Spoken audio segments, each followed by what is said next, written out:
किसान निषाद जिंदाबाद जिंदाबाद, जितेंद्र सिंह बबलू भैया जिंदाबाद जिंदाबाद।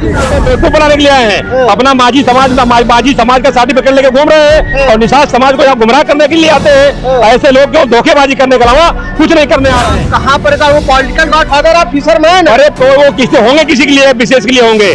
जो लोग समझदार और बुद्धिमान पढ़े लिखे लोग हैं वो गॉड फादर फिशरमैन नहीं मानेंगे। महामना तो है, महामना कैसे हो सकते हैं?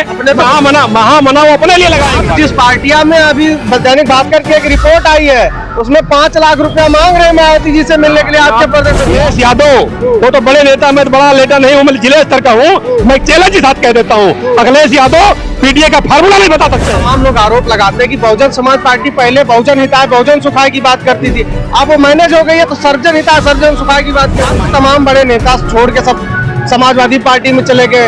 अम्बेडकर नगर से देख लिया, बाबू सिंह कुशवाहा देख लीजिए, आर के चौधरी, तमाम लोग छोड़ के चले गए। अब मजबूती कहाँ है? साथियों नमस्कार, इस समय हमारी मौजूदगी अयोध्या की बीकापुर की धरती पर है। आज बहुजन समाज पार्टी बड़ा कार्यकर्ता सम्मेलन कर रही। पीछे आप देख सकते हैं पंडाल लगा हुआ है, पंडाल में पूरा बहुजन समाज पार्टी के तमाम कार्यकर्ता भरे हुए हैं। कार्यक्रम समापन की ओर है। हम बातचीत करेंगे, हमारे साथ बहुजन समाज पार्टी के नेता और कार्यकर्ता मौजूद हैं। क्या नाम है सर आपका? गुरु प्रसाद निषाद मेरा नाम है। मैं जिला संयोजक हूँ भाईचारा कमेटी का और जिला महासचिव भी रह चुका हूँ और मैं बहन जी ने दोनों पद रखा है, अभी एक पद नहीं हटा हुआ है। ठीक है, लेकिन आप निषाद समाज से हैं। आप ही के समाज के बड़े नेता और मंत्री हैं भारतीय जनता पार्टी के साथ। निषाद समाज पार्टी के राष्ट्रीय अध्यक्ष संजय निषाद जी, उन्होंने कहा कि बहुजन समाज पार्टी और समाज पार्टी ने सपा ने हमारे समाज का हक अधिकार लूट लिया, बहुजनों ने हमारी शिक्षा और नौकरी छीन ली और समाजवादी पार्टी ने भी छीन लिया।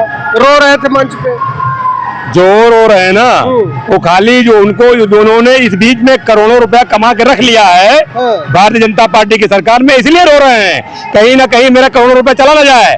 आप ये बताओ, उन्होंने एक वादा करके आए थे मैं SC में शामिल करने के लिए बात करूंगा कि निषाद समाज के जो दलित दबे कुछ लोग हैं इनको आरक्षण दिलाने का काम करूंगा। क्या आरक्षण दिलाए? वो तो कह रहे हैं का कोई बात नहीं है। अभी कास्ट सेंसस चल रहा है, उन्होंने कहा कि आप अनुसूचित जात में अपनी गणना करवाइए। अरे तो वो करा ले, तो वो तो बेवकूफ बनाने के लिए आए हैं, अपना माझी समाज का सर्टिफिकेट लेके घूम रहे हैं और निषाद समाज को यहाँ गुमराह करने के लिए आते हैं। ऐसे लोग क्यों धोखेबाजी करने के अलावा कुछ नहीं करने आ रहे हैं। आप निषाद समाज को ये 10 सालों के 12 सालों में जो इन लोगों ने गुमराह करने का काम किया, चाहे राजभर ने गुमराह करने का काम किया, चाहे प्रिया पटेल ने गुमराह करने का काम किया, चाहे डॉक्टर संजय निषाद ने गुमराह करने का काम किया। अब जनता गुमराह होने वाली नहीं है। अरे आप कहाँ पर वो पॉलिटिकल गॉडफादर आप फिशरमैन? अरे तो वो किसी होंगे, किसी के लिए विशेष के लिए होंगे। जो लोग समझदार और बुद्धिमान पढ़े लिखे लोग हैं वो गॉड फादर फिशरमैन नहीं मानेंगे। महामना तो है, महामना कैसे हो सकते हैं? महामना वो अपने लिए लगाएंगे, हमारे लिए महामना नहीं हो सकते हैं। कैसे महामना मतलब महामानो खाली बुद्ध ही हो गए अभी तक का। बाबा साहब अम्बेडकर ने अपने आगे भी महामानो नहीं लगाया, वो कैसे लगा लेंगे यार?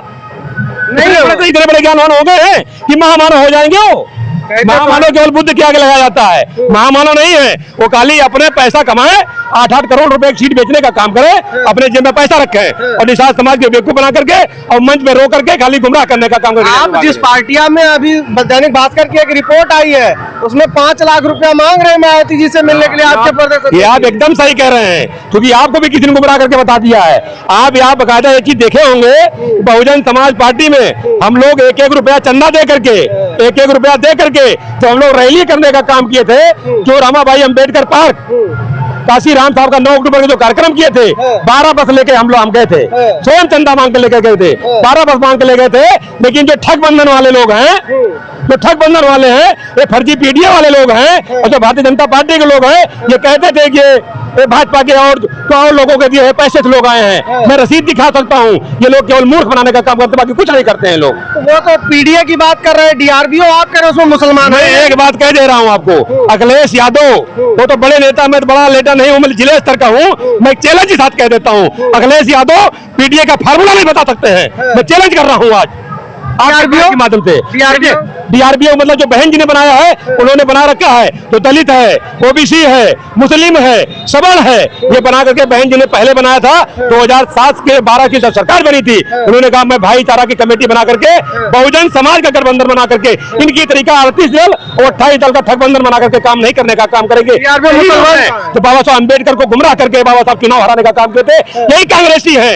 यही लोग आज कांग्रेस में थे, वही लोग आज भाजपा को चलाने का काम कर रहे हैं। DRBO में मुसलमान कहाँ दिखाई दे रहा है? कैसे नहीं है? भाईचारा कमेटी में मान लो ये आप देख रहे हैं अभी मुसलमान बोल रहे थे ना, बोल रहे थे हमारे मोहम्मद असद जी है भाईचारा कमेटी में, हमारे यहाँ भाईचारा कमेटी बनी हुई है, ठीक है ना। जो हमारे यहाँ भाईचारा कमेटी बनी है, भाईचारा कमेटी पहले भी बनी थी जो 2007 सरकार बनी थी, तो इसलिए इस प्लान के तहत हम लोग भाईचारा कमेटी बना करके चुनाव जिताने का काम करेंगे। तमाम लोग आरोप लगाते हैं कि बहुजन समाज पार्टी पहले बहुजन हिताय बहुजन सुखाय की बात करती थी, अब वो मैनेज हो गई है तो सर्वजन हिताय सर्वजन सुखाय की बात कर रहे हैं। मैनेज किससे हो गई है?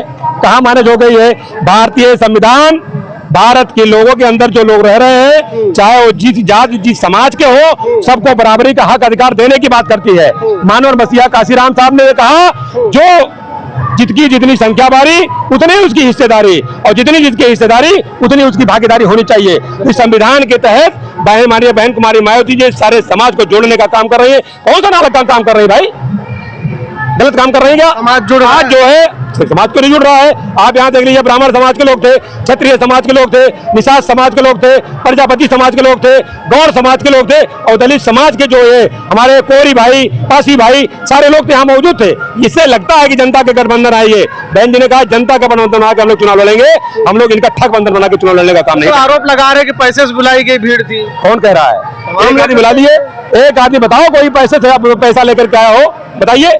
मैं खुद लाया हूँ, 300 मोटरसाइकिल में लेके आया हूँ, कोई पैसा दिया क्या मुझे? उसे मैं कह रहा हूँ स्वयं 300 मोटरसाइकिल दिया और 15 बैटरी रिक्शा पर रुकवा के आया हूँ, और अगली बार मैं 12 बस लखनऊ लेके गया था। तो 27 में 7 वाला इतिहास दोहराएंगे? हाँ, 27 में 7 वाला इतिहास हम लोग को दोहराना है। बहन कुमारी मायावती जी 5वीं बार मुख्यमंत्री कुर्सी बैठा देना है। तो यहाँ भाई यहाँ उत्तर प्रदेश की जनता त्राही कर रही है, यहाँ विकास के नाम पे जनता को लूटा गया है, जनता को गुमराह किया गया है। इसको हम लोग गुमराह जनता नहीं होगी। अब की बार 27 सरकार बहन जी बनाएंगी। और ये जो बीकापुर धरती पे खड़े हो, मैं यहाँ बता दे रहा हूँ, चैलेंज कर रहा हूँ, यहाँ लाखों लाख छोड़ के जितेंद्र सिंह बबलू जी विधायक जाएंगे। अच्छा, एक सवाल यह है कि आपके तमाम बड़े नेता छोड़ के सब समाजवादी पार्टी में चले गए, अम्बेडकर नगर से देख लिया, बाबू सिंह कुशवाहा देख लीजिए, आर के चौधरी, तमाम लोग छोड़ के चले गए। आप मजबूती कहाँ है? यही तो मैं आपसे कहना चाह रहा हूँ, मजबूती आप दिखाई दे नहीं देंगे। हमारे जो पूर्व विधायक थे बबलू सिंह, ये पार्टी में नहीं थे हमारे ना, पार्टी में आ गए ना, तो मजबूती हुई नहीं हुई। जो ये लोग छोड़ के गए थे अवसरवादी लोग हैं, इनके पास कोई नियत कोई व्यवस्था नहीं है, इनका केवल अपना अवसर सिद्ध हो। चाहे जो भी पार्टी छोड़ करके गए थे, उन्होंने लगा जिसे लोग कहते हैं अगर हम मेरे समाज का आदमी, आपके परिवार का आदमी कोई कमजोर हो जाए तो उसका साथ छोड़ देंगे क्या? मानिए हमारे जो पार्टी को हमारे पार्टी में आकर के मलाई काटने का काम किए। जो बहुजन समाज पार्टी में चुनाव नहीं जीता था, मानिए बहन कुमारी जब मायावती जी ने उसको मंत्री बनाने का काम किए थे, MLC बनाने का काम किया, राज्यसभा भेजने का काम किया था। आज जो लोग जब उनका अवसर खत्म हो गया तो भागने का काम किए। शून्य से शिखर तक का कैसा रहेगा सफर? शून्य से जिंदाबाद। शून्य हमारा है ही नहीं है। बहुजन समाज पार्टी का न शून्य था और न शून्य है और न शून्य रहेगा। बहुजन समाज पार्टी हमेशा 22% वोट लेके आगे बढ़ती है। आप देख लीजिए 2012 के में ये भारतीय जनता पार्टी के लोग 2200 वोट, 5000 वोट, 4000 वोट पाते थे। बहुजन समाज पार्टी का इतिहास उठा के देख लो, किसी सीट पे 2000 और 5000 वोट नहीं पाई है बहुजन। हाँ, बीच में कुछ गुमराह हुए थे, अब गुमराह नहीं होंगे।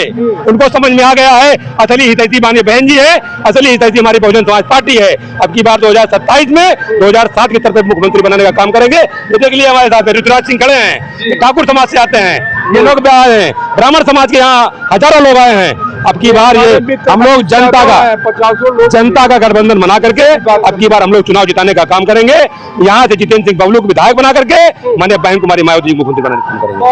बहुत बहुत धन्यवाद। हमारे साथ बहुजन समाज पार्टी के कार्यकर्ता गुरुप्रसाद निषाद जिंदाबाद जिंदाबाद, जितेंद्र सिंह बबलू भैया जिंदाबाद जिंदाबाद। तो हमारे साथ बहुजन समाज पार्टी के नेता और कार्यकर्ता गुरुप्रसाद निषाद जी थे, जिनका साफ तौर पर यह बताना है कि जो बहुजन समाज पार्टी का मूवमेंट 2007 में जिस तरीके से उत्तर प्रदेश की सत्ता में अपनी धाक रखता था, अपनी हनक रखता था, वो 27 में हम दोबारा दोहराएंगे और जनता का गठबंधन बना के हम 2007 की तरह 2027 में बहन जी को सत्ता के शिखर तक पहुंचाएंगे और उत्तर प्रदेश में फिर से लॉ एंड ऑर्डर, खुशहाली, छात्र, नौजवान, किसान सबकी सरकार को बैठाएंगे।